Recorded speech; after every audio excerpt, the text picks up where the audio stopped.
Let's take a look at a common chord that people tend to get the bass note wrong on. That chord would be C. There's others, but C is a very common one.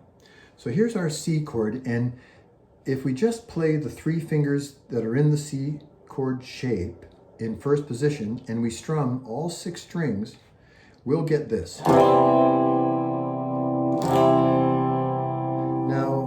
the note that should be in the bass with C is C, and C is on the 3rd fret of the A string.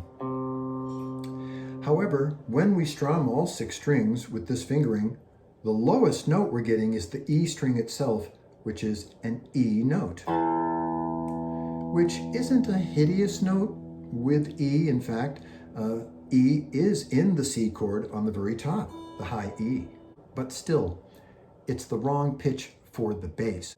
We want the name of the note in the bass to be the same as the name of the chord in most cases. C in the bass, C chord.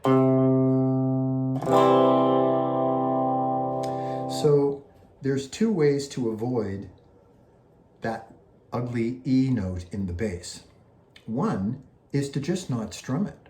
And in fact, that's what the chord diagrams will tell you, those pictures of the chord, you know, with the strings and where you put your fingers, and they always have X's above the notes or the strings you're not supposed to strum.